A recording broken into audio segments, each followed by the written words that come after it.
ये गुज़िश्ता रोज़ हमने देखा कि वो डेडलाइन ख़त्म हो गई, लेकिन जितनी बड़ी तादाद एक्सपेक्ट की जा रही थी कि लोग वापस चले जाएंगे जो गैर कानूनी तौर पर पाकिस्तान में मुकीम हैं, वो अभी भी नहीं गए। कुछ 1.25 लाख से 1.5 लाख के करीब का ये फिगर सामने आ रहा है, लेकिन जो लाखों लोग अभी भी मौजूद हैं, अब उनकी मुल्क बदरी कितना बड़ा चैलेंज होगी ब्रिगेडियर साहब?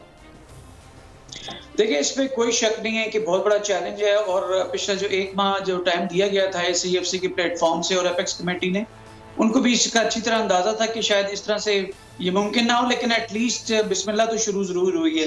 1.25 लाख के करीब लोग यहाँ से जा चुके हैं, 1,35,40 के करीब, और ज़ाकिराना तौर पे गए हैं और तकरीबन 400 गाड़ियां उनकी वापस यहाँ से गई हैं।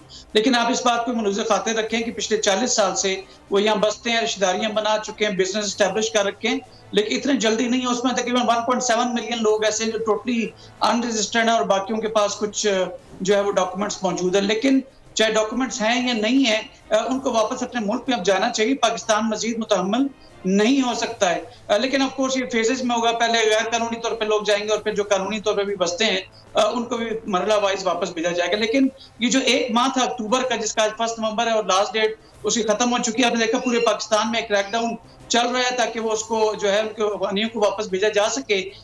इस दौरान चूंकि एक्सपेक्टेड था कि ऐसे ही होगा और शायद ये पब्लिक में मिक्स होने की कोशिश करेंगे, तो जियो फेंसिंग के जरिए और जो ह्यूमन इंटेलिजेंस के जरिए, इलेक्ट्रॉनिक इंटेलिजेंस के जरिए का तमाम अफगानियों का जो बस्तियां थी, ये ऐसे इलाके जिसमें ये मेजॉरिटी में थे, उनकी जियो फेंसिंग करके इनकी लोकेशंस का पता लगा लिया गया है और वहीं पे आज फोकस ऑपरेशन भी हुआ। आपने देखा पूरे पाकिस्तान में तूलाज में हुआ। और रिमेंबर, जब भी स्टेट और उसके इदारे फैसला कर लेते हैं कि ऐसा कोई चीज होनी है तो फिर वो होकर रहनी है। तो लिहाजा ये टाइम कंज्यूमिंग जरूर होगा इन टाइम्स टू कम, लेकिन मेरे ख्याल में मरहलावार इज्जत के साथ, पूरी तकरीम के साथ उनको अपने मुल्कों में भेजेंगे जहाँ पे जंग खत्म हो चुकी है। नॉट हाई टाइम ये वापस जाएं और अपने मुल्क की जो है उसकी खुशहाली में अपना किरदार अदा करें। जी। और ब्रिगेडियर साहब, इन तमाम लोगों की ये इंटेंशन क्यों नहीं है? चूंकि ये अभी तक ये जो 1.25 लाख लोग वापस गए, इसके अलावा क्या बाकी लोग जाना ही नहीं चाहते? यहाँ पर कई दहाइयों से मुकीम है, तो अब जाहिर है कि यहाँ तो वो नहीं रह सकते, चूंकि अब तो पाकिस्तान की स्टेट ये उसूली फैसला कर चुकी है। तो अब ये इनकी मुंतकली तो फिर बड़ा चैलेंज हो सकती है, जगह इनको ढूंढना पड़ेगा और जो कार्रवाई इनके खिलाफ होगी उसी तरह से क्या इनके फैसिलिटेटर्स भी जो कि यहाँ के लोकल्स होंगे उनके खिलाफ भी फिर ये कार्रवाई बनती है आपकी नज़र में? जी बिल्कुल, जो एपेक्स कमेटी ने जो फैसला किया उसकी एक शिक ये भी है कि जो लोकल इनको फैसिलिटेट कर रहे हैं या इनको हाउस कर रहे हैं या इनकी आइडेंटिटी को छुपाने की कोशिश कर रहे हैं या कर चुके हैं माजी के अंदर, जैसे नादरा में मैं से हमेशा कहता हूं कि बलूचिस्तान में और KPK के अंदर वहां जो रीजनल पॉलिटिकल पार्टीज हैं वो इन लोगों को एज अ वोट बैंक देखती हैं। तो इसमें प्रॉब्लम्स तो जरूर होगी, लेकिन अब तक 1 माह के अंदर ऑफ कोर्स वो मैं पहले भी कहता था कि ये एम्बिशियस 30 डेज हैं, उसमें एटलीस्ट जो है वो तकरीबन 1.5 लाख लोग वापस गए हैं।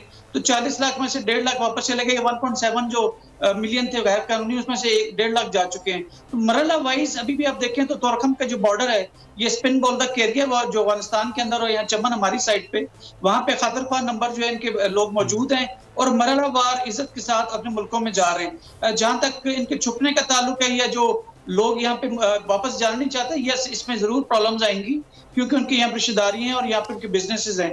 लेकिन वो जो है वो जिन्होंने बिजनेसेस इस्टेब्लिश किए वो 80% से तकरीबन लोग ज्यादा एज अ सर्वे के मुताबिक ऐसे हैं जो लीगल डॉक्यूमेंट से यहाँ पे रह रहे थे। लेकिन फिर वही बात है कि ये बिजनेस उठा के अपने मुल्क में लेके जाएं ताकि जो यहाँ पे बसने वाला 65% जो आपकी यूथ है, जिनकी मुलाजमतों की जो अपॉर्चुनिटीज है मालूम पड़ गई हैं, जो गैर कानूनी बिजनेसेस और जॉब्स की वजह से उनको मैसर आ सकें। तो टाइम कंज्यूमिंग जरूर होगा, हो सकता है कुछ लॉ एंड ऑर्डर सिचुएशन भी डेवलप हो, लेकिन उसके लिए लॉ एनफोर्समेंट एजेंसीज, आपकी FIA, तमाम लोग मुतहरक हैं और इंशाल्लाह जैसे मैंने कहा स्टेट ने डिसाइड किया हुआ तो ऐसा होकर रहेगा इंशाल्लाह।